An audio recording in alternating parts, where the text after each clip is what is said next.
Welcome to the Waiting Warriors podcast. As loved ones of first responders and military personnel, we often face life situations and challenges that many others don't experience. And while each of us and our experiences are unique, together we can learn from one another and become stronger in this journey of life. Now let's step out of mediocrity. It's time to thrive.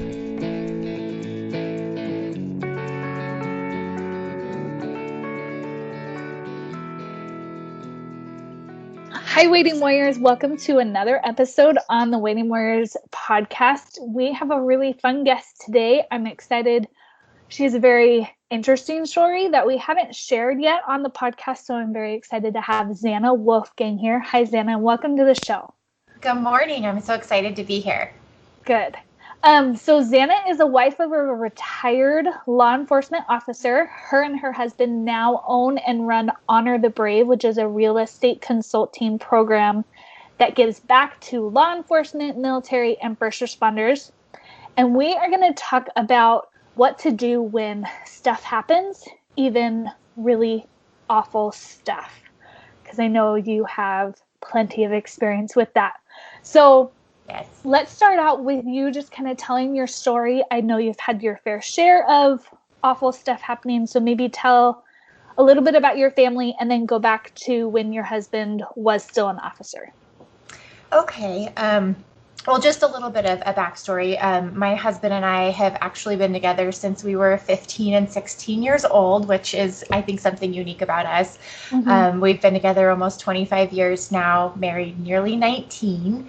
And yeah, I got to see him, I like to say, go from the boy he was to the man he was meant to be by finding his career and his calling in law enforcement, which was really an amazing process to see occur. And we have two boys now, almost 15 and almost 13, which is just bananas. But that being said, I think for Jeff and I, being high school sweethearts, all of it, things came relatively easy to us as far as our relationship and our goals and just life. And we were cruising and things were good. And I like to say it was easy till it wasn't. Mm. And then we found ourselves in a place following him losing his career, because his career came to an end prematurely after he was run down by a gang member in a stolen vehicle that didn't want to go back to prison. And he saw my husband as standing in the way of that and chose to try to run him over. And as a result of that, he went through multiple back surgeries and it ended his career. And it was not on his terms. And it was so hard. I mean, the physical part of what he went through was, quite frankly, the easiest part. And as you can imagine, that wasn't easy. But the mental, emotional aspect of it was very trying for him, for us, for our family. And it was a really dark journey and chapter in our life. And he really lost himself. And so kind of coming out the other side of that, we're just so much more appreciative of the little things. And I'm so grateful for that dark time. And I think that's one of the things that's most important for me to share today is when you find life presenting you challenges, it can feel like it's never going to get better and it's never going to end. And as a wife watching your husband go through that loss, and he was quite frankly angry with the world kind of because he felt like it was what he was called to do was taken away from him. And, you can feel so helpless to be there watching and trying to offer, a positive spin on that. And it wasn't something that I could fix. Mm-hmm. And it was about being committed and being in it and through it and seeing him through it and getting right resources to navigate that really dark time. And coming through that, we're better for where we've been. And, so grateful for things in a way that we might not have been if it always stayed as easy as it had been. So I'm very grateful for that dark moment because of where we are and the gratitude that we have for the little things as a result of it. Right. And how old were your kids when the rundown happened? The actual initial accident happened in 2011. Okay. So they were in so 8 years ago. Yeah. Right. Okay. And but he wasn't retired till 2014 after the last surgery that they fused his back completely, and upon that, the city considered him too much of a liability to come back. Okay. And so that's when, I mean, of course, the injury, all of it was obviously very challenging, but losing his purpose was when the real challenge presented itself, and kind of the what was next for us and for him. Right. So what happened in those, you said 2000 or 11. 2011 to 2014? That's 3 years. What happened during those Yeah. 3 years? So he did a lot of band-aids because he loved what he did, and he knew if they fused him, which was what they recommended from go, that would end his career. So he refused to do that. He did more minor surgeries and band-aids and injections and shots and things, and to the point where not only was his lower discs were completely disintegrated, but the nerves in his left leg weren't firing, and it was half the size of his right leg, and he would literally be walking in the grocery store and just fall over because his leg would completely go out unexpectedly. And so watching him again grasp at straws to hang on to the career he loved at all costs, was also really, really challenging. But there came a point where actually his lieutenant saw him getting out of his patrol car one day, and he literally felt like he fell out because his leg gave out on him, and his lieutenant saw it, and he was like, "You're going to the hospital, and you have to get this right." And so that was kind of, I wouldn't say the beginning of the end. I suppose the beginning of the end was when he initially got hit. But at that point, he had no choice but to do the fusion, which they then retired him 4 days before surgery. Right. So he gets run over. He's clearly a fighter. So he kept on trying to go back to work, like get well enough to go back to work, get the shots, get those Band-Aids on, go back to work. And he would go back, and he'd go back, and then he'd go down for a few weeks, but then he'd be back out there because that's what he did. And he was good at what he did. And I loved watching him in his element. He was, he showed such respect, but he would do what needed to be done when it needed to be done. And he loved his brothers and sisters, and he loved making a difference in the community that he served. And he took such great pride in that. Yeah. And so, he didn't know what was going to be next when that was taken from him. Right. So you not only have the characteristic that I think all of us see in our warriors, the love and passion, but like he was not letting go. No, he was.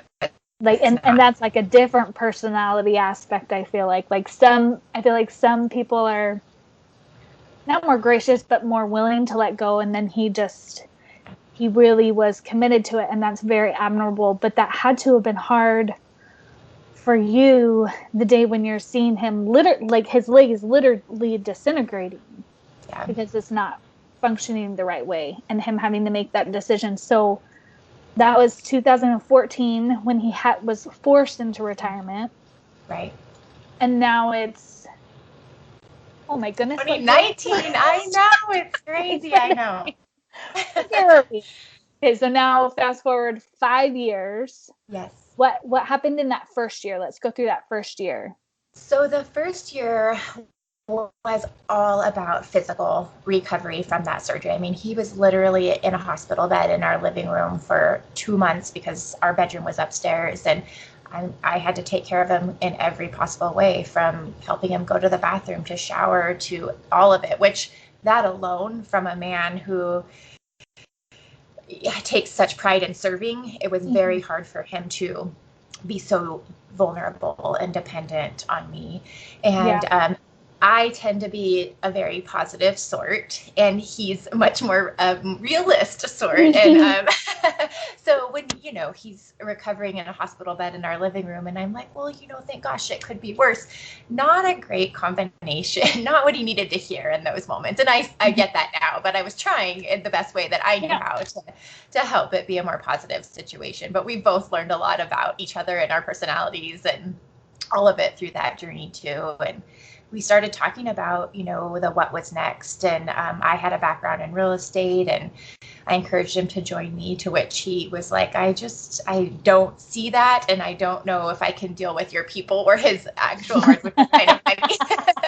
But he just means like, what's life or death in his world versus what was life or death, maybe in my world, and that sort of thing was a little bit different. And so the conversation of let's focus on your people, would you, and figure out a way to give back. And that was kind of the beginning of the conversation of Honor the Brave. But that was a work in progress. And he worked so hard. I mean, if you were to see him today, I don't think you would know that he's been through physically what he's been through. But it also became the one thing he could control. So he was working so hard at getting back, into shape and getting to his new normal, whatever that was.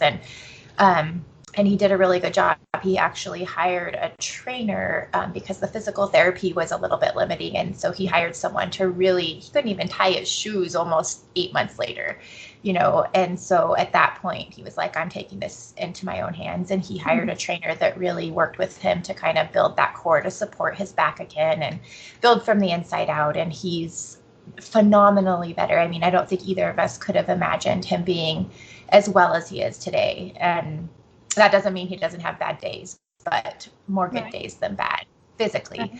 But once he was physically back on track, then it was, that actually is where the real work began, because he had that to focus on.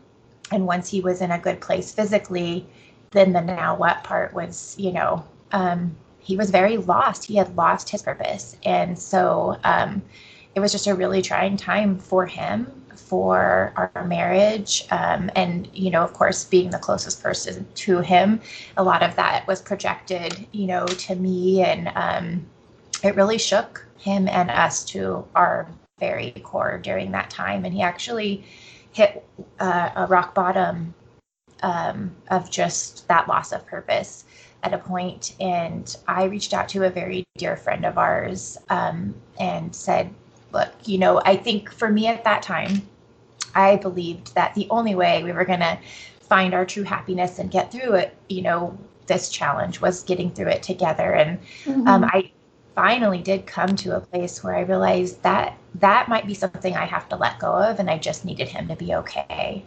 And in that, I reached out to my friend and said, I accept that everything is out of my control, but I need him to be okay, and reached out to her. And she reached out to him and asked if he would go to this 3-day course. And he was at such a place of loss that he was open to going, and it truly transformed his life. And I feel it saved his life and our marriage, and he would agree with that. Our kids actually joke there's dad before that and there's dad after that, because they saw what a shift that was for him. And I'm so grateful. He came home from that 3-day weekend at this particular course, and he's like, this was amazing. And oh my gosh, I'm so sorry. I allowed myself to become the one thing I really disliked the most, which was a victim of my circumstances. And I was, blaming you and blaming everyone for my, sadness and lostness. And oh my gosh. And he took charge of his life again. And in that moment, he took charge of his life again. And it's just been amazing to see that transformation. There's no really better word than the transformation that took place. Yeah. So I think it's so interesting in your story, because it sounds like I'm a lot like you. Like I always try to take the positive spin on things, right. But also like I want to fix it. And I think a lot of us spouses feel that way, because we see our loved ones go, whether it's physically terrible things or just trauma things, like they see things and we want to be able to fix it. But I never thought that sometimes maybe the key thing for us to do to help them is to let go of the control from our point of view and accept that we can't fix it. Just be there. But yeah. But that's so hard. Like, that's so hard when you see somebody struggle and you know that something's wrong and they need help, but you can't fix it for them. So I think that's really the light. Yeah. I saw the light that was always in his eyes kind of disappear. And I'm so grateful that that came back, and we were able to navigate that, and that light is there and that passion is there again. Yeah. That's awesome. I'm glad it kind of came full circle. So I'm going to ask what is normally asked at the end, but I know your answer, and so it's going to tie in all in. But perfect. What is your key to thriving that you want to share with your fellow waiting warriors? My key to thriving is a phrase, so what, now what? And that is something that actually came from that course that Jeff went to. And it's not a part of the course. It's just a word the instructor shared that resonated with him, which he shared with me. But that is, so what, now what? And the whole world right now, when I see things happening, I'm like, gosh, if they could just take on this mindset or perspective, it's just stuff is going to happen. Good stuff, bad stuff, awful stuff.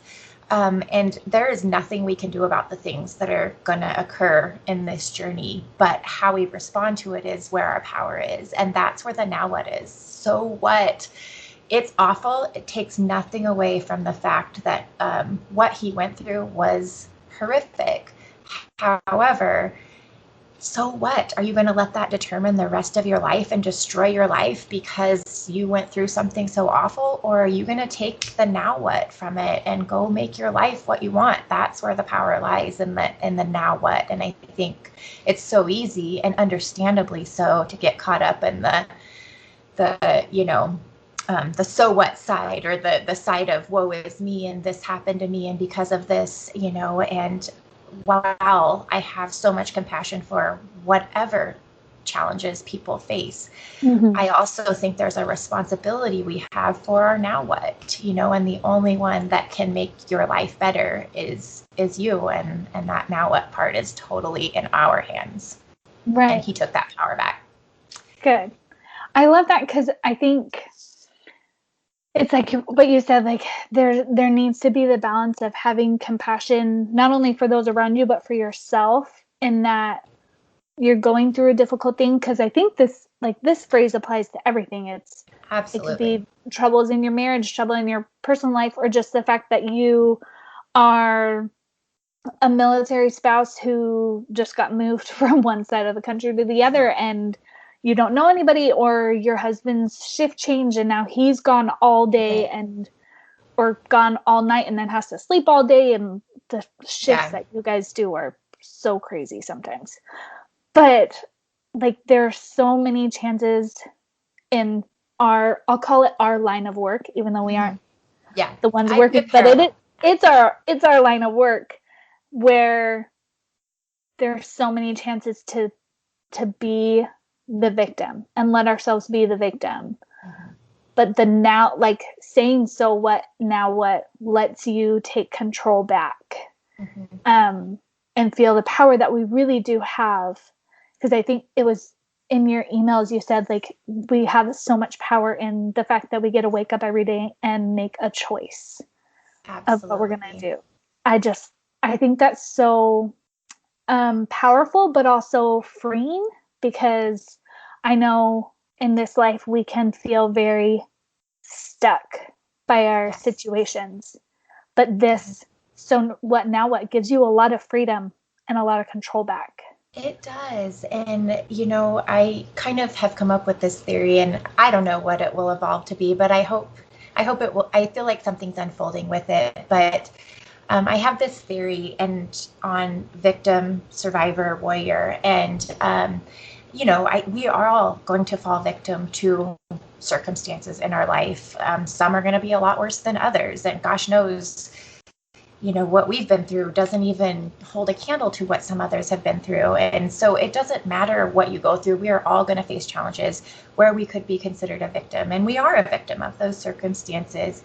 And it's okay to be in that for a moment and feel sorry for yourself and be in that moment and feel that sadness. But it is a choice to stay there or to move through that. And I think the power lies in moving through that and getting into survivor mode. And once you're a survivor, it's the same thing. You've still had these circumstances, but you've taken your power back and you've overcome whatever challenges have, landed in your lap. And and you're a survivor. And I just think there's so much power in that. And I wish I had the answer for everyone on how to move from one place to the other. Obviously, that's different for everyone. But then I think there's this whole other layer. And if you never move past Survivor, that's okay, because Survivor is an amazing place to be. But I do think there's those that move beyond Survivor to Warrior, I call it. And that's where you're not only have survived your circumstances, but you're using those circumstances to be a light for others and fighting for whatever that cause may be, or whatever you've learned and whatever you have to share. That to me is warrior mode. And I just think there's a lot to be said for moving out of victim and taking your life back. And there is no one that can do that for you but you. It's your choice. It's our choice, Right. Which I feel like you guys have totally done, because your husband wasn't in this really difficult spot of, he found his calling and purpose. He wanted to serve. He wanted to be in this specific community, and that was completely taken away from him.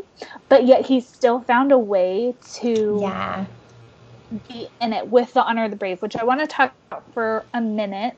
Okay. So it's a real estate consulting program. Is it... just tell us more, like, what that means. Yes. So in a nutshell, it began something small as a part of our business when we were still, we lived in California at the time. We're in Montana now, which was also a part of our journey of getting really clear on our perfect canvas and how short life is, and choosing it. But that being said, so what it is we've gone nationwide with it. And anytime anyone in law enforcement, military, first responders are going to be buying or selling real estate, if they reach out to us, ideally first at the very beginning before they even start looking, we're able to consult them, find out what their needs are, where they're going, all of those things. And then we align them with either one of our Honor of the Brave partners or someone that they believe would be a good fit for what they do.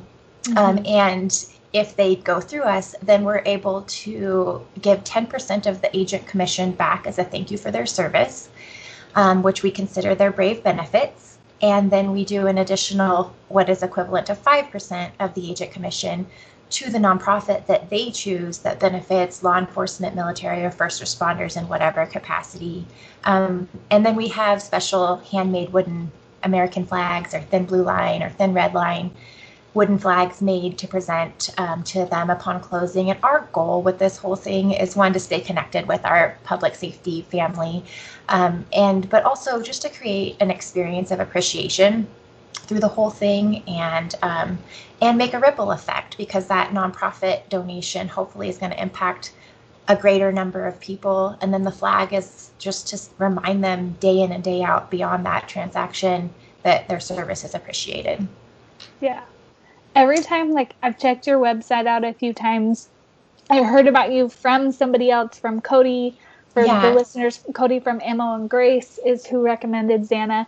And every time Cody. I look at your website or, like, hear your benefits and stuff, like, all I gotta do is like, that's so it's very admirable, because I mean, you guys are working. Like, you're working, and then you are very, very clearly and in a large way giving back, which is very admirable. I just have to... Well, it's very rewarding. Talk about finding a way to fill your cup, to get to make an impact with things people would be doing anyway, and building our family, the people we get to talk to every day. And, there's sometimes people that reach out and it's not real estate related. They hear our story and they're maybe going through something similar. That is just as rewarding, to have that conversation and be a light in their darkness. So there's just so much for us that is so rewarding about what we get to do now. Yeah, that's super cool. So you are nationwide. Yes. And you are... And that was the only question. So you are nationwide. Oh, the other thing is, what if we have friends who need to buy a house but aren't military? Obviously, they wouldn't get all the benefits and stuff, but would you guys still help them? Absolutely. I mean, just so to, like, grow you guys people. 100%. So if they aren't considered, the Brave, which know, is a broad category. They can still use Honor the Brave if they believe in our cause, and they won't get the 10% back, but they will get the donation to the charity of their choice, and they will get a flag percentage just for believing in what we believe in and sharing those values. That's super cool. Okay, good. That was the other question. Yes. So awesome. Thank you so much for being on the show. Any last words? Gosh, no, I just, the one, you know what I would say? Okay, yes, there are last words. I think, you know, life is about reinventing and learning all the time too. So it's so exciting with your spouse. Like, I've gotten to fall in love with Jeff all over again because he's conquered this. And I think he's gotten to fall in love with me. And so it's, especially when you've been together 25 years now, it's all about rediscovering constantly too, and falling in love with the little things. So I just make sure you're looking for things to fall in love with all over again all the time. Oh, yeah. Okay, totally last in a bit. From your email, one thing that I love that you said is that you guys try to remember to sometimes take time to be boyfriend and girlfriend versus husband and wife. I loved that advice because we've been married for 6 years. We've got 3.5 kids, one on the way. Oh, yeah. Like, deployments is like, he's in the middle of air assault school, deployments in the future. So it's very much so like our conversations are, okay, this is what's happening. This is what I need to do today. I need you to do this for this. And then like business. Yes. Okay, good night. Like, kiss goodnight. Okay. And so I love that reminder. Maybe it won't, I think it will help other people, but it definitely helped me of just like, hey, we need to be boyfriend and girlfriend and whistle at each other when they bend over or something. It's so true, like flirt. And, you know, I think husband and wife, we deal with like everything you just said, right? And then some, and the bills and the responsibilities, and which is all amazing stuff. But it's sometimes fun to just go be boyfriend and girlfriend and get away from it and have an adventure together, or just dinner together, or whatever it is, a bath together. I don't know, but a moment where it's just you guys and your boyfriend and girlfriend again. And to me, boyfriend and girlfriend is when you get to play and be connected and not be dealing with all those other responsibilities. So good. Yeah. Well, many, many good things in this episode, hopefully. Well, I am so grateful we're connected, and I'm grateful to our public safety and military family. And please reach out, you guys, if you need real estate. But also, like I said, we've been through a lot: kids, life, losing careers, gaining careers. If we can be a support, an ear, please reach out for that too. Okay. And what is the best way for people to reach out? They can go to our website, honorthebrave.com. And our cell phone numbers are both on there because we believe so much in what we do and why we're here. So call for anything you might need an ear for. Awesome. You guys are great. I like you guys a lot. You're great too. Okay, guys. So reach out to Honor the Brave anytime you need anything real estate. Make sure you reach out, but then also just a loving example and somebody to talk to. Zanna is a great person. So thank you so much, Zanna. Thank you, Michelle.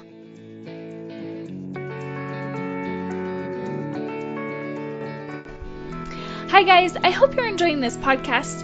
I know I've been learning so much, so please share with any friends and family you know.